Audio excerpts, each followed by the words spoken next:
and welcome to another Zach Carnage video, and this time we're going to be showing you my Mermail deck profile.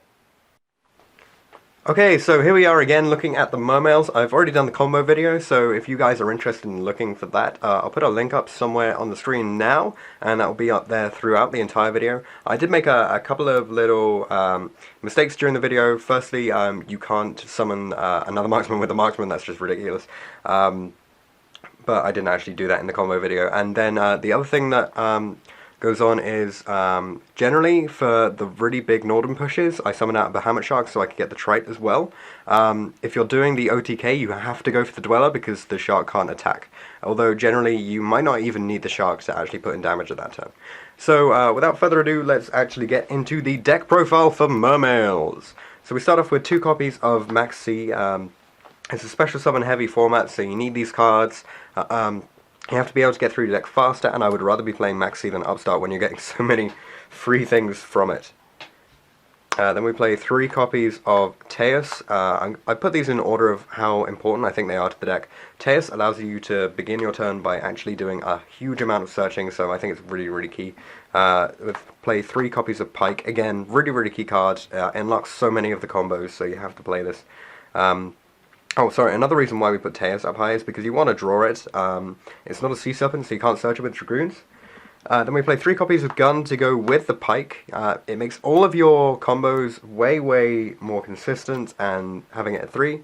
It also means that you can summon so much more with it. It's absolutely fantastic. Only 2 copies of Lind, because we're only going to be playing the 2 Sphere. Sphere takes up too much room in the deck, and Lind on its own isn't fantastic. It's just a little bit too slow. So that's why we're only playing 2, to be honest. There's not much else to it. For the last small one, we played 1 Touch, because you need to be able to recycle the stuff in your grave. Then moving on to the really big monsters, we start off with 2 copies of Megalo and 1 Lead.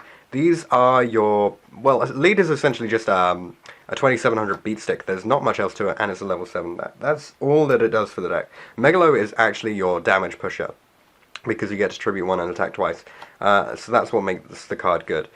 And the fact that they can all be summoned with a Gund is fantastic. Then for the Atlanteans, we play 2 copies of Dragoons, 2 copies of Marksman, and 2 Heavy Infantry. 2, 2, and 2 may seem a little bit weird for some people. A lot of people are only playing 5 or 4 Dragoons in total. 4 Atlanteans in total. I like this ratio the best because I always feel like after I've used one, I'm going to need the next one, for any of them. There have been so many times when I'd side one of these out and then I'll need it, and it's awful having that situation happen. So I really can't imagine a format where I will not want to play at least 2 of every single one of these. Then of course we play the 1 Controller and the 1 Undyne for free searches forever. The 1 Deep Sea Diva for the 1 card Trish combo, going in hard there, and the Mulan Glacier for the amazing turn 1, rip 3 cards out of your opponent's hand combo is absolutely freaking awesome.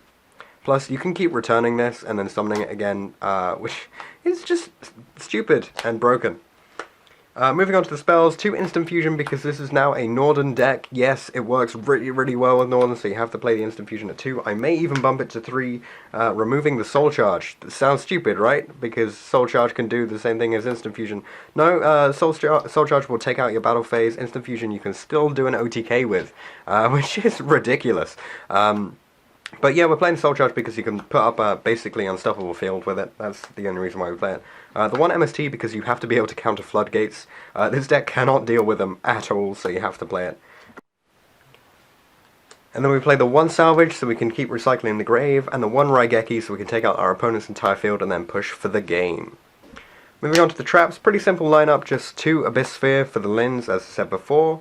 3 Finish Chains because you can recycle them, as well as the Spheres with Juloran is fantastic. The 1 TT and the 1 Emptiness rounds up our trap lineup. Moving on to the extra deck, obviously we play the double Northern, 1 for each of the instant fusions, 1 Trite to summon out with the Bahamut Shark, the Bahamut Shark itself, the Dweller for your OTK pushes, and just being able to stop BA is really, really good with the deck. Castel because you need to deal with any problems. Big Eye is fantastic. Stealing your opponent's monster has never been better. Dracosack is still really, really good in the deck, and Gaios stops so many decks, so it's still a really, really viable card. For the Synchros, we play the 1 Hastor because it's actually pretty decent and you can make it very easily. The 1 Juloran for the recycling. Ligunya, instead of Black Rose, I prefer using this because discarding is actually really good in the deck.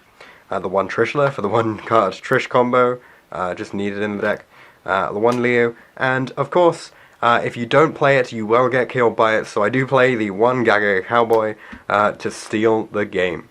As always, thanks for watching this video. If you want to check out the combo video, as I said, go ahead and take a look. It'll be in one of the corners. Don't forget to like this video, leave any comments or suggestions that you have in the comment section down below. Let me know what you want to see soon.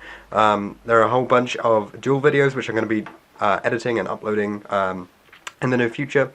Thank you for watching, don't forget to subscribe, and I'll see you guys in the next video.